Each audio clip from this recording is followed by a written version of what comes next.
Hello guys, कैसे हो आप लोग। स्वागत है आपका मेरे यूट्यूब चैनल एग्जाम तौर में। दोस्तों आज के इस वीडियो में हम लोग इंटर 12th बोर्ड परीक्षा 2022 के लिए केमिस्ट्री का मोस्ट वीवीआई सब्जेक्टिव क्वेश्चन को देखने वाले हैं। दोस्तों आपके बोर्ड परीक्षा 2022 के लिए हम लोग का टारगेट है at least 80 plus important subjective question यानी लघुत्तरीय प्रश्न को तैयार कर लेंगे, जो आपके बोर्ड परीक्षा के लिए काफ़ी इंपॉर्टेंट होगा। दोस्तों अगर आप लोग 80 प्रश्न केमिस्ट्री का सब्जेक्टिव क्वेश्चन से रिलेटेड याद कर लेते हैं तो मैं आपको गारंटी देता हूं दोस्तों, आपके बोर्ड परीक्षा में सब्जेक्टिव क्वेश्चन 20 मार्क्स के पूछे जाते हैं, 20 अंक के पूछे जाते हैं।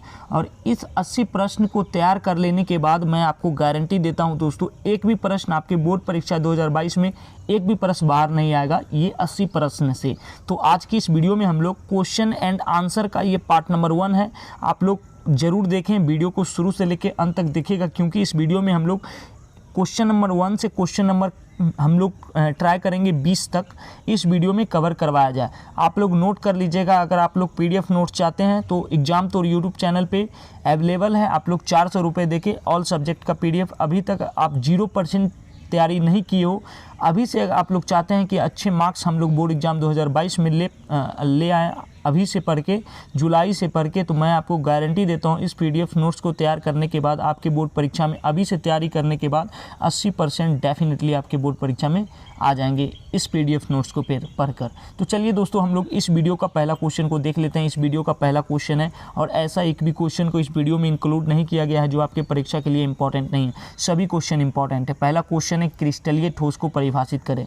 तो क्रिस्टलीय ठोस क्या होता है आपको जानना है दोस्तों। तो वैसा ठोस जिसमें अवयवी कण जैसे कि अणु, परमाणु और आयन का व्यवस्था नियमित होता है क्रिस्टलीय ठोस कहलाता है। वीवीआई क्वेश्चन है, आप लोग नोट कर लीजिएगा।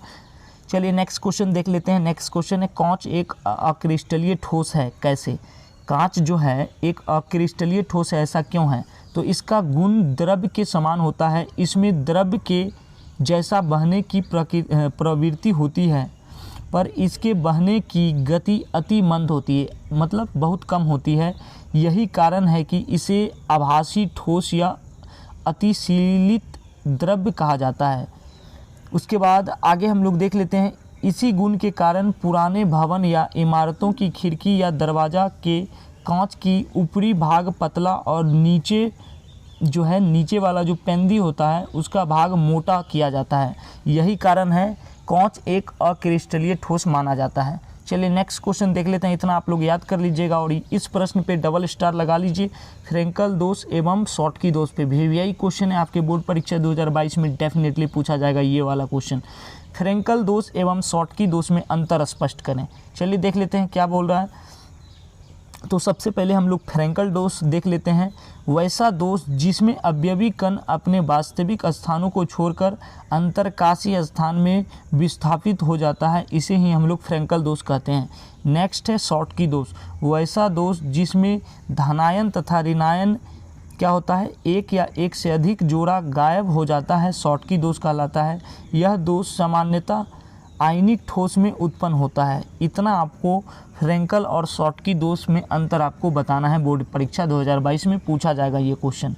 चलिए नेक्स्ट क्वेश्चन है राउल्ट के नियम को लिखें। राउल्ट का नियम क्या हो जाएगा दोस्तों। तो फ्रांस के वैज्ञानिक राउल्ट ने कई प्रयास के फलस्वरूप वाष्पशील घटक के आंतरिक वाष्प दाब को और उसके मोल अंश के बीच का संबंध दिया, जिसे हम लोग राउल्ट के नियम से जाने जाते हैं। तो फ्रांस के वैज्ञानिक राउल्ट थे जो कई प्रयास के फलस्वरूप वाष्पशील घटक के आंशिक वाष्प दाब और उसके मोल अंश के बीच एक संबंध दिया, जिसे हम लोग राउल्ट नियम कहते हैं। इतना आपको राउल्ट नियम के बारे में आपको याद कर लेना है, आपके लिए काफ़ी इंपॉर्टेंट रहने वाला है। चलिए नेक्स्ट क्वेश्चन देख ले। नेक्स्ट क्वेश्चन हो जाएगा दोस्तों, काफ़ी इंपॉर्टेंट क्वेश्चन है। अनुसंख्य गुणधर्म क्या है। तो किसी आदर्श या तनु बिलियन का वैसा गुणधर्म जो बिलियन में उपस्थित विलय के कणों की संख्या पर निर्भर करता है, उसे ही हम लोग क्या कहते हैं, अनुसंख्य गुणधर्म। चलिए नेक्स्ट देख लेते हैं। नेक्स्ट क्वेश्चन है आदर्श विलयन को परिभाषित करें। आदर्श विलयन क्या है, इसे व्याख्या करने के लिए बोला जा रहा है दोस्तों। तो वैसा विलयन जो सभी ताप एवं दाब पर राउल्ट के नियम का पालन करता है, उसे हम लोग आदर्श विलयन कहा जाता है। उसे हम लोग आदर्श विलयन कहते हैं। जो विलयन सभी ताप एवं दाब पर राउल्ट नियम का पालन करता है, उसी को हम लोग क्या कहते हैं, आदर्श विलयन, मतलब आदर्श लड़का है ये। बोलते हैं ना हम लोग, इसी टाइप को, इसी फार्मूला को हम लोग आदर्श विलयन के नाम से हम लोग जानते हैं। चलिए नेक्स्ट देख लेते हैं। नेक्स्ट क्वेश्चन है आपका, विद्युतीय रासायनिक सेल को परिभाषित करें।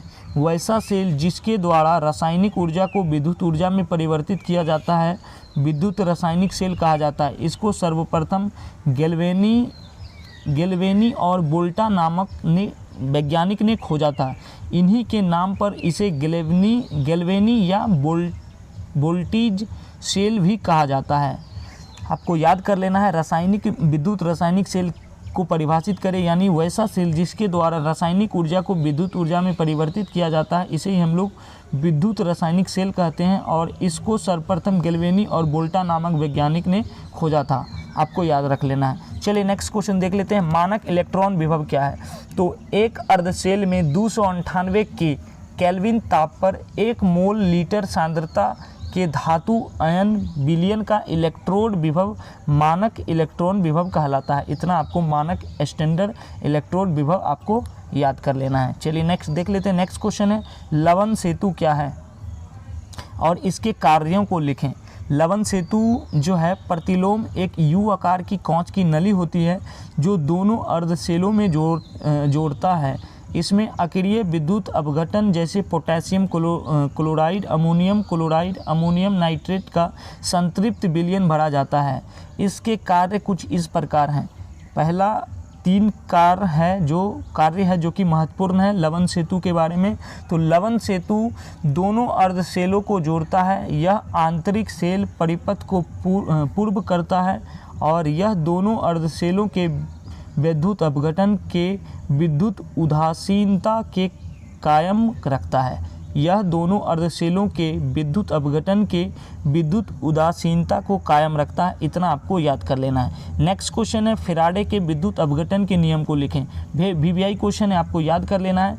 किसी विद्युत अपघटन में प्रवाहित विद्युत आवेश और इलेक्ट्रोड पर मुक्त पदार्थ के मात्रा के बीच फैराडे ने संबंध दिया, जिसे हम लोग फैराडे के विद्युत अपघटन नियम कहते हैं। 1 से 2 बार आप लोग पढ़ लीजिएगा दोस्तों, तो याद हो जाएगा आपको सारा क्वेश्चन। नेक्स्ट क्वेश्चन है आपका, विद्युत रासायनिक तुल्यांक क्या है? तो किसी विद्युत अपघटन में 1 मीटर विद्युत धारा या कूलम आवेश 1 सेकेंड के लिए प्रवाहित किया जाता है, तो इलेक्ट्रोड पर मुक्त हुए पदार्थ की मात्रा जो है रासायनिक तुल्यांक कहलाता है। चलिए नेक्स्ट क्वेश्चन देख लेते हैं। नेक्स्ट क्वेश्चन भी काफ़ी इंपॉर्टेंट है, जो आपके परीक्षा के लिए इंपॉर्टेंट है। सेल स्थिरांक को परिभाषित करें। तो किसी सेल के 2 समांतर इलेक्ट्रॉन के बीच की दूरी और इलेक्ट्रोड के अनुप्रस्थ काट के क्षेत्रफल के अनुपात को सेल स्थिरांक कहा जाता है। आप लोग नोट करके याद कर लीजिएगा, काफ़ी इंपॉर्टेंट है। नेक्स्ट क्वेश्चन है, शून्य कोटि की अभिक्रिया क्या है? तो वैसी रासायनिक अभिक्रिया जिसमें अभिकारक के सांद्रता की घात 0 के बराबर होता है, इसे ही हम लोग शून्य कोटि की प्रतिक्रिया कहते हैं। चलिए नेक्स्ट क्वेश्चन देख लेते हैं। नेक्स्ट क्वेश्चन है आपका, परासरण को परिभाषित करें। परासरण और परासरण दाब अलग अलग होता है दोस्तों। परासरण को परिभाषित करें यानी व्याख्या करें तो वैसा प्रक्रिया जिसमें अर्धपरागम झिल्ली से होकर विलायक के अणु शुद्ध विलायक के विलयन की ओर या तनु विलयन से सांद्र विलयन की ओर स्वतः प्रवाह हो जाती है, परासरण कहलाता है। मोस्ट इंपॉर्टेंट है, आपको याद कर लेना है। चलिए नेक्स्ट क्वेश्चन देख लेते हैं। नेक्स्ट क्वेश्चन है, अर्धपरागम झिल्ली क्या है? तो वैसा झिल्ली जिसमें सिर्फ विलायक के अणु प्रवाह करते हैं अर्धपरागम झिल्ली कहलाता है। नेक्स्ट क्वेश्चन है, परासरण दाब क्या है? तो परासरण को रोकने के लिए लगाया गया बाहरी दाब परासरण दाब कहलाता है। इसे जो है पाई से सूचित करते हैं। इसे क्या करते हैं? पाई से सूचित करते हैं। चलिए नेक्स्ट देख लेते हैं। नेक्स्ट क्वेश्चन है, उल्टा प्रसारण। उल्टा प्रसारण क्या है? वीवीआई क्वेश्चन है। यदि विलयन पर उसके परासरण दाब से अधिक दाब प्रयुक्त करे तो अर्धपरागम झिल्ली से विलयन से विलायक का बहाव शुद्ध विलायक की ओर होने लगता है। इस प्रक्रिया को ही हम लोग उल्टा परासरण दाब या प्रतिलोम प्रसारण कहा जाता है। मोस्ट इंपॉर्टेंट है, आपको याद कर लेना है। चलिए नेक्स्ट क्वेश्चन देख लेते हैं। नेक्स्ट क्वेश्चन है आपका, कोलोराइड क्या है? तो वैसा पदार्थ जो वनस्पति झिल्ली या जंतु झिल्ली के द्वारा आसानी से विस्तृत नहीं होता है, कोलोराइड कहलाता है, जैसे कि गोंद, स्टार्च, कार्बोहाइड्रेट, प्रोटीन इत्यादि। नेक्स्ट क्वेश्चन है क्रांतिक ताप को परिभाषित करें। तो क्रांतिक ताप वह न्यूनतम ताप है जिसके ऊपर किसी गैस को द्रवित नहीं किया जा सकता है, चाहे दाब कितना भी अधिक क्यों न हो, क्रांतिक ताप कहलाता है। वीवीआई क्वेश्चन है, आपको याद कर लेना है। नेक्स्ट क्वेश्चन है भौतिक अधिशोषण क्या है। तो जब अधिशोषक की सतह पर अधिकांश